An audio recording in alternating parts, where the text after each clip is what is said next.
আসসালামু আলাইকুম। আশা করি সবাই ভালো আছেন। আজকের আলোচনা বিষয় হচ্ছে, আজকে আমরা একটা ভিন্ন বিষয় নিয়ে আসছি আলোচনা করার জন্য। সেটা হচ্ছে ইসলামী ফারায়েজ। আজকে আমরা ইসলামী ফারায়েজ সম্পর্কে বিস্তারিত আলোচনা করব। হ্যাঁ, ইসলামী ফারায়েজ কি সেই সম্পর্কে আমাদের আজকের আলোচনার আলোচ্য। এখানে যখনই আমরা আহ, ইসলামী ফারায়েজ নিয়ে আলোচনা করব তখনই চলে আসবে ইলমে ফারায়েজ। ইলমে ফারায়েজ কথাটা মানে হচ্ছে, ইলমে কথাটা মানে হচ্ছে জ্ঞান বা শাস্ত্র, জ্ঞান বা শাস্ত্র। আর ফারায়েজ কথাটা মানে হচ্ছে উত্তরাধিকার, অর্থাৎ উত্তরাধিকার উত্তরাধিকারীদের সম্পত্তি বিভক্ত করার যে শাস্ত্র বা জ্ঞান, সেটাই হচ্ছে ইলমে ফারায়েজ। সেটা হচ্ছে ইলমে ফারায়েজ। তো ইলমে ফারায়েজ যখনই আসবে, যখন ইসলামী ফারায়েজ সম্পর্কে আমরা বিস্তারিত জানতে পারবো। আমরা জানি, যখন কোনো ব্যক্তি মারা যায় ইসলামী আইন অনুসারে, তখন সর্বপ্রথম ওই ব্যক্তি মারা যাওয়ার পরে আমাদের কি করতে হয়? সর্বপ্রথম হচ্ছে ওই ব্যক্তি মারা যাওয়ার পরে তার দাফন কাফনের ব্যবস্থা করতে হয়। তার মানে হচ্ছে ওই ব্যক্তি মারা যাওয়ার পরে তার রেখে যাওয়া সম্পত্তিতে, ওই ব্যক্তি মারা যাওয়ার পর তার রেখে যাওয়া সম্পত্তি হতে, হ্যাঁ, ইসলামী সরাসরি বলা আছে। হ্যাঁ, কোথায় বলা আছে? আমরা মূলত ইসলামী ফারায়েজটা করব হচ্ছে কোরআন আর হচ্ছে হাদিস আর হচ্ছে ইজমা অনুসারে। আর সেই আমাদের পবিত্র কোরআনের সূরা নিসার 7 নম্বর, 11 নম্বর, 12 নম্বর এবং 176 নম্বর আয়াতে সুস্পষ্ট করে বলা আছে, যদি কোনো ব্যক্তি ইসলামী দৃষ্টিতে মারা যায়, তাহলে ওই ব্যক্তি মারা যাওয়ার পরে তার দাফন কাফনের যাবতীয় খরচ, তার রেখে যাওয়া সম্পত্তি থেকে সর্বপ্রথম মধ্যম খরচে মেটাতে হবে। বলে নাই সেখানে উচ্চ বিলাসী করতে, সে বলে নাই আবার কৃপণতা করতে। অর্থাৎ কি করা যাবে না? কৃপণতাও করা যাবে না, আবার কি করা যাবে না? উচ্চ বিলাসও করা যাবে না। উচ্চ বিলাসিতা এবং কৃপণতা ব্যতীত সর্বপ্রথম ওই ব্যক্তি মারা যাওয়ার পরে তার রেখে যাওয়া সম্পত্তি হতে নির্দিষ্ট পরিমাণ, হ্যাঁ, টাকা দিয়ে কি করতে হবে? তো দাপন কাপনের ব্যবস্থা করতে হবে। ওই ব্যক্তি মারা যাওয়ার পরে, দাপন কাপন করার পরে, ওই ব্যক্তি যদি জীবিত অবস্থায় কোনো ধরনের ঋণ রেখে যায়, তারপরে কি করতে হবে? সর্বপ্রথম ওই ঋণটা ওই ব্যক্তি রেখে যাওয়া সম্পত্তি থেকে পরিশোধ করতে হবে। গেল দুইটা পর্ব। এক হচ্ছে কি দাপন কাপন, দুই হচ্ছে কি ঋণ।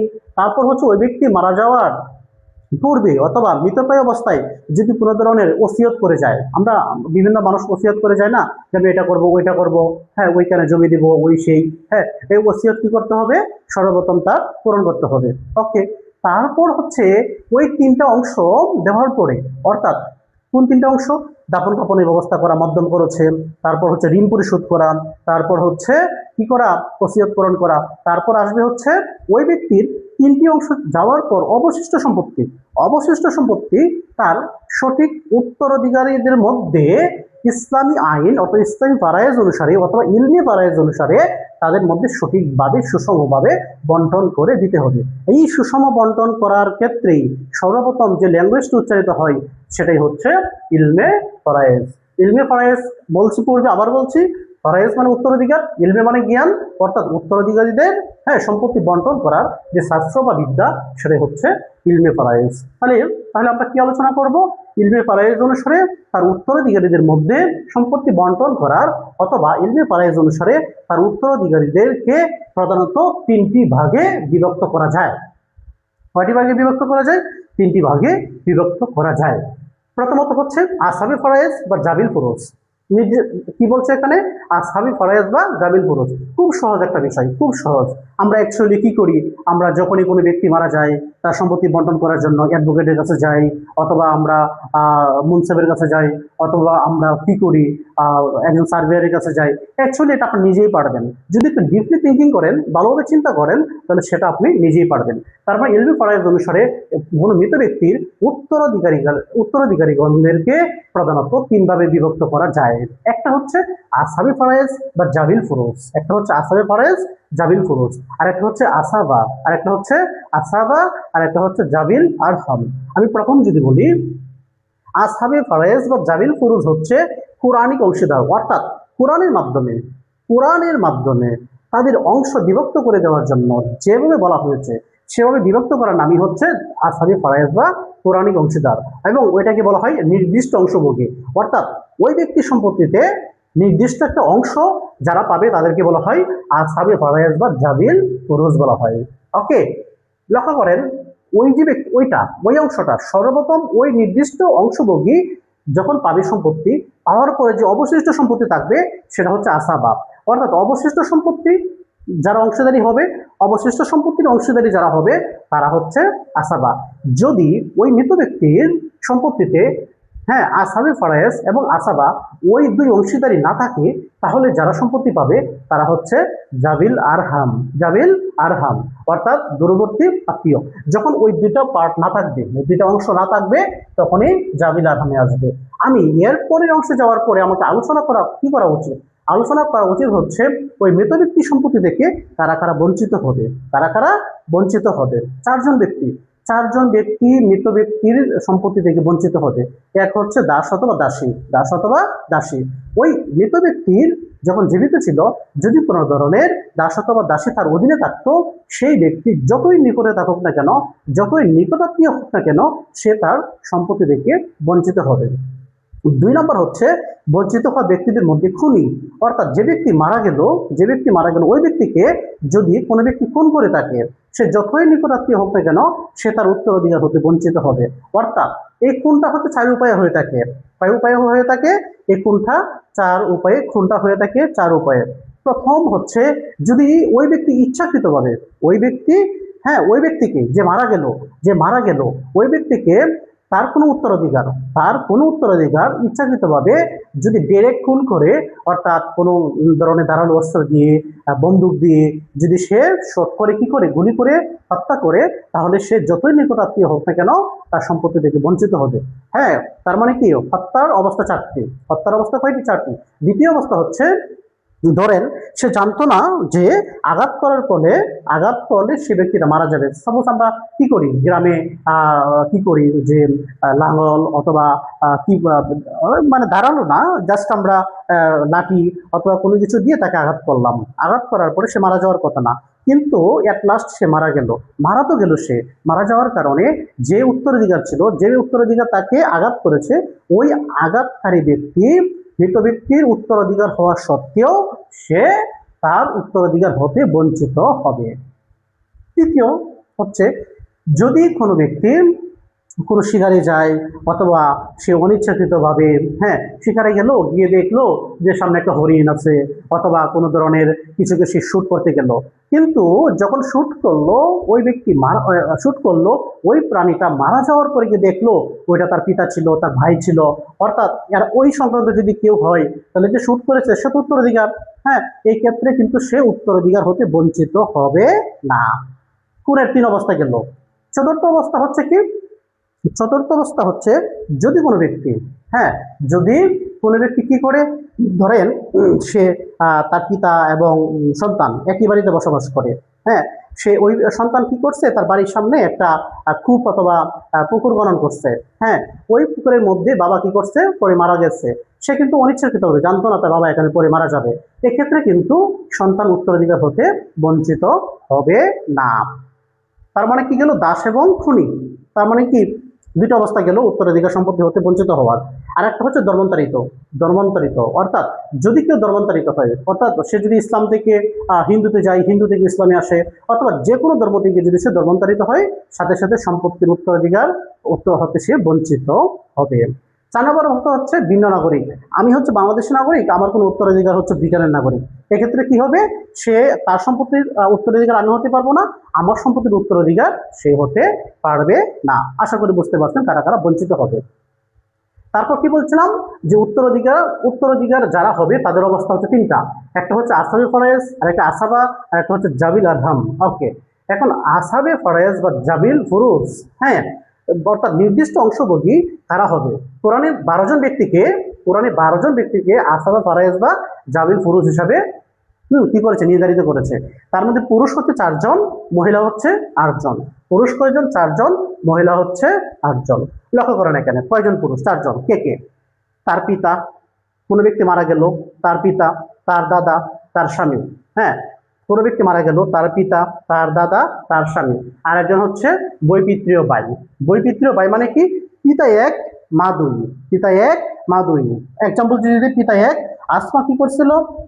আসমা ওই ব্যক্তির সাথে ওই ধরেন রহিম, ওনার নাম হচ্ছে রহিম। ওনার নাম হচ্ছে রহিম। রহিম কি করলো? আসমাকে বিয়ে করলো। রহিম কি করলো? আসমাকে রহিম কি করলো? আসমাকে বিয়ে করলো। আসমাকে বিয়ে করার ফলে তার একটা ছেলে সন্তান হলো। রহিম কি করলো? তারপর নাসিমাকে বিয়ে করলো। নাসিমাকে বিয়ে করলো। নাসিমাকে বিয়ে করার পরেও তার আরেকটি ছেলে সন্তান হলো। তার মানে এখানেও একটা ছেলে সন্তান আছে, আর ওইখানেও একটা ছেলে সন্তান আছে। তার মানে ওই যে দুইটা ছেলে সন্তান, ওরা হচ্ছে হুম ওই যে দুইটা ছেলে সন্তান, ওইটা কি বলা হয়? বৈপিত্রীয় বাই। বৈপিত্রীয় বাই। পিতা এক, পিতা এক, মা দুই। এই যে মা দুইজন, পিতা একজন। এই গরু ছেলে সন্তান, ওই গরু ছেলে সন্তান। তার মানে যে ব্যক্তি মারা যাবে ওই বৈপিত্রীয় বাইদয় কি হবে? ওইটার অংশধারী হয়ে যাবে। হ্যাঁ, তার মানে কি আসামি ফারায়েজ অথবা জাবিল ফুরুজের নির্দিষ্ট অংশভোগীকে 12 জনকে উল্লেখ করা হয়েছে। ওইটার ক্ষেত্রে কয়জনকে উল্লেখ করছে? 12 জন। 4 জন হচ্ছে পুরুষ, 8 জন মহিলা। মহিলা কে কে? তার স্ত্রী, তার কন্যা, তার পুত্রের কন্যা। কি বলছে? তার স্ত্রী, তার কন্যা, তার পুত্রের কন্যা। হ্যাঁ, আর কি? তার সহোদরা বোন, যে ব্যক্তি মারা গেছে তার সহোদরা বোন, তার মাতা। আর কি হয়? হ্যাঁ, তার মাথা। আর কি হতে পারে? তারপরে হচ্ছে হ্যাঁ, তারপরে হচ্ছে কি দাদি অথবা নানি। দাদি প্রথম কি বলছি? স্ত্রী, কন্যা, পুত্রী কন্যা, সহোদরা বোন, মাতা, দাদি ও নানি। দাদি ও নানি কয়জন হয়েছে? 6 জন। আরেকটা হচ্ছে বৈমাত্রীয় বোন। বৈমাত্রীয় বোন কি বলছিলাম? বই, আচ্ছা ওইটা বুঝেন। বৈপিত্রীয় বোন। বৈপিত্রীয় বোন কি বলছিলাম? বই, এই যে লক্ষ্য করেন এখানে বৈপিত্রীয় ভাইয়ের ক্ষেত্রে কি বলছিলাম? পিতা এক। কি বলছিলাম? মা দুই। ঠিক একইভাবে বৈপিত্রীয় আমার পিতা এক। হ্যাঁ, পিতা এক। তার মানে কি মা দুই, তাদের মধ্যে কি 2 জন বোন থাকবে। 2 জন কি থাকবে? এখানে 2 জন ছেলে ছিল। এখানে কি ছিল? নাসিমার একজন ছেলে ছিল, আর তারও একজন কি ছিল? ছেলে সন্তান ছিল। আর এখানে ওই যে 2 মা, হ্যাঁ, পিতা এক মা দুই, দুজনের কি আছে? 2 জন মেয়ে সন্তান আছে। কি আছে? 2 জন মেয়ে সন্তান আছে।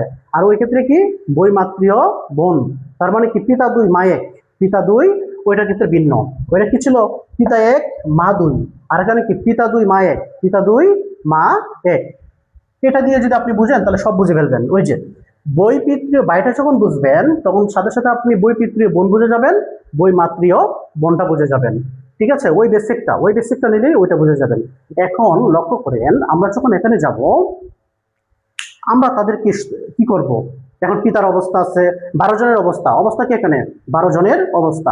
সর্বপ্রথম তো একজন ব্যক্তি মারা যাওয়ার পর এখানে আসবে। সর্বপ্রথম কি হবে? হ্যাঁ, আসাবি ফারায়াজ বা জাবিল ফুরুজ আসবে।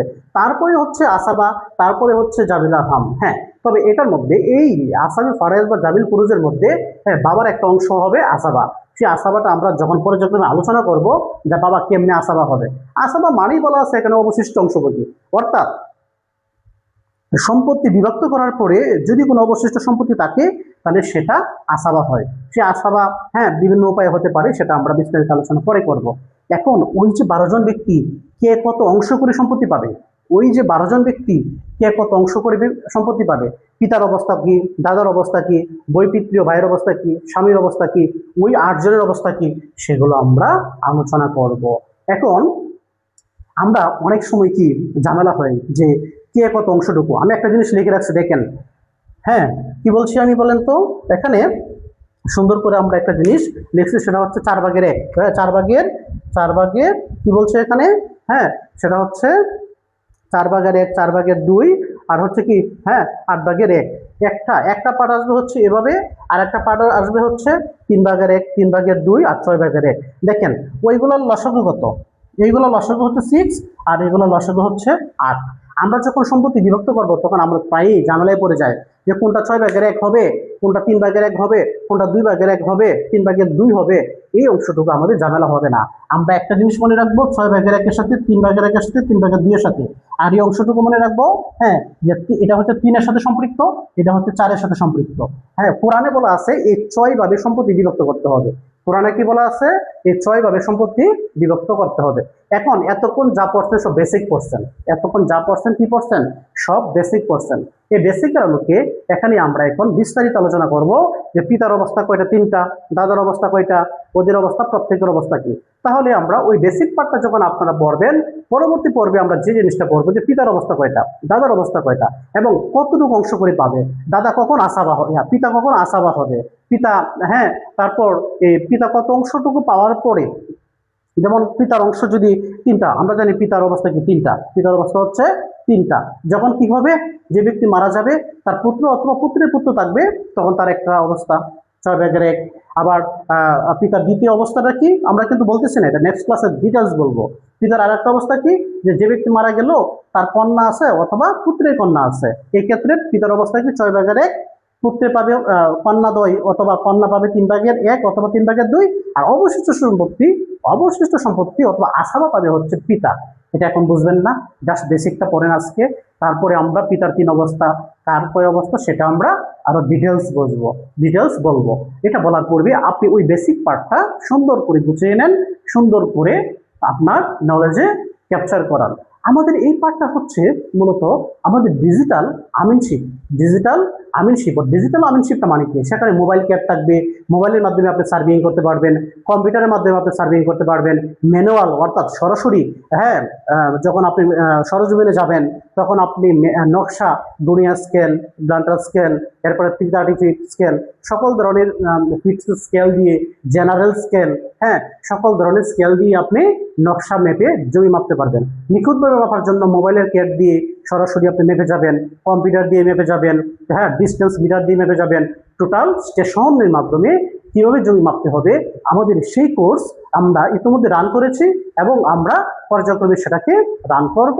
আর সেটার একটা অংশ হচ্ছে ইলমি ফারায়েজ বা ইসলামী ফারায়েজ, সেটার কিছু অংশই আমরা এখানে নিয়ে আসছি। আশা করি আমাদের সাথে থাকবেন, অনেক ভালো ভালো জিনিস শিখতে পারবেন, ডিজিটাল সার্ভিংও আমাদের সাথে দেখে শিখতে পারবেন। সবাইকে অশেষ ধন্যবাদ।